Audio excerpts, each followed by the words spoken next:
Hi, I'm Bevin and welcome to a new video series we're doing called Patron Picks. With me today is Tom Berrier. Hi.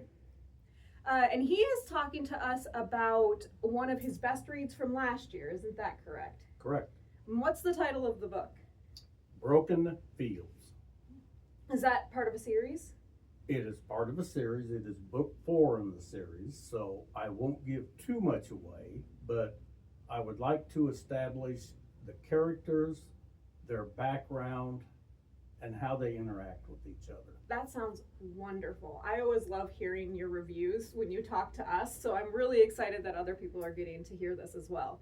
Could you give us a brief summary of this book? Brief summary of this book.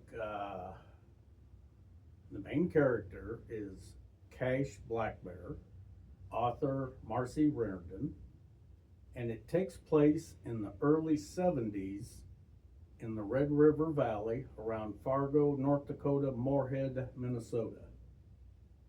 In book 4, she is now 19 years old, has been a ward of the state all of her life, most of her life, since she was 5 years old on, bounced around in foster care. And what interests me about the book and the series is the time frame. Mm-hmm. It's early 1970s, and you're dealing with Cash as a indigenous American and the prejudice she puts up with every day in her life. All she wants to do, now you got to remember, we're early 70s, so some of these things apply to that time frame. She wants to make enough money for her cigarettes and her beer and to shoot pool. Beer at that time was 3.2 alcohol, not like beer on the shelf today. People my age will remember this. Younger readers, you will experience it. She is a very independent woman. Excuse me. The last year or two of being in foster care, and she bounces around a lot because she's, let's say, headstrong, a little obstinate. She believes in her beliefs, and if people want to try to change her, there's a little butting heads going on. Definitely a strong-willed character. Strong-willed character. Another thing that makes me chuckle about the book, and older people will realize it, she drives a Ford Ranchero, which back in the day was just a small beater pickup. She's practicing jiu-jitsu to protect herself because she's only 5'2", very slender. She enjoys hustling people for money at the pool halls.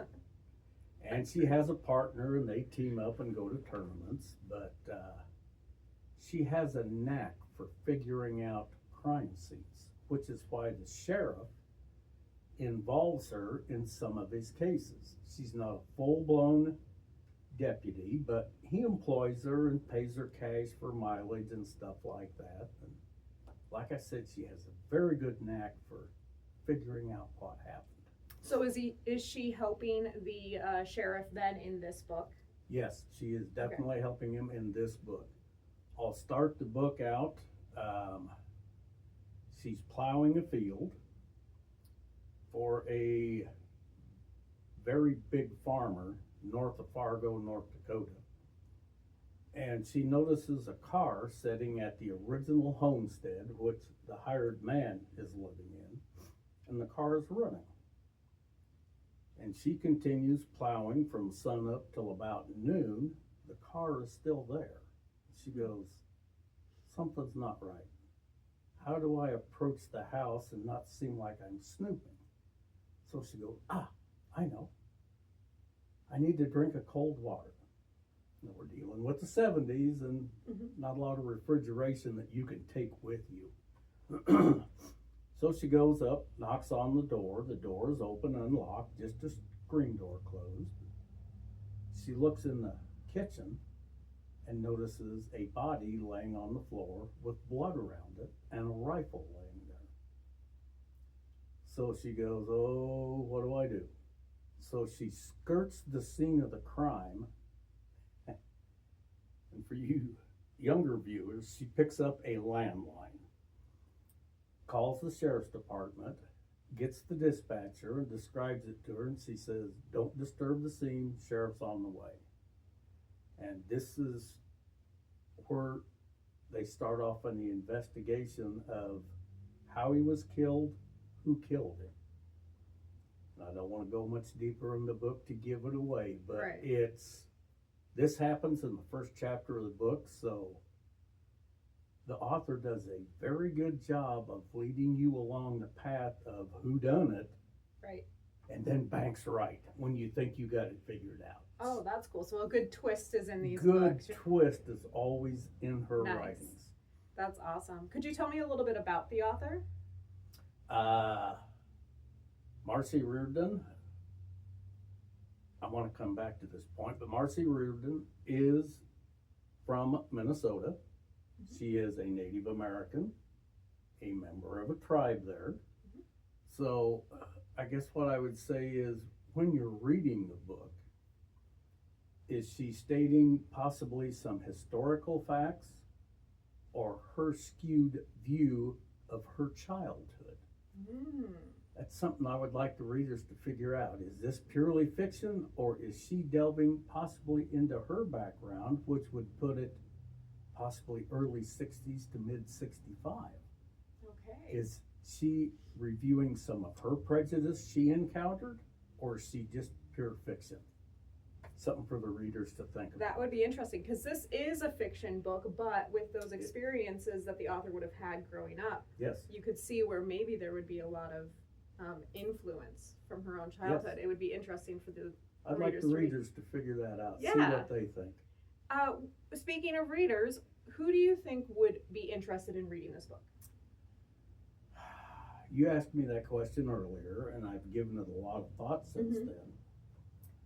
If the readers are a fan of the Kate Fox series by Shannon Baker, which takes place in the Sand Hills of Nebraska, I think that would fall right in line with the Kate Fox series, and the same readers would find it very enjoyable. Okay, wonderful. Any specific age range or? I will not put an age range on it. I would love pre to late teens to pick this book up and actually experience what it was like growing up in the early to mid 70s. Oh, nice. So it's Because- pretty accessible. Oh, yes. Yeah. Violence level, I'm going to put it mild to mid mild. They will describe a scene, but they don't go into the brutality of actually how it happened and get real carried away with it. Right. Language is mild, violence is mild, so I think it would appeal to a lot of readers. Wonderful. And it's got a really good mystery background, making you figure out how this happened, what's going on. So it keeps you on your toes, keeps you guessing. Keeps you on your toes and guessing. Wonderful. I will reveal one more point in the first chapter. Mhm. After Cash calls the sheriff, and before he arrives, she looks around the house to see if anybody is there. And she discovers a 5-year-old girl named Shawnee in the book, quivering under her bed, scared to death. She won't speak, she won't come out, and you get a feel for how Cash handles stuff because she's very gentle with the child. And in other scenes, she's pretty rough with some people, but Right. with the child, she is very caring, very kind, finally coaxes her out, gets a blanket wrapped around her.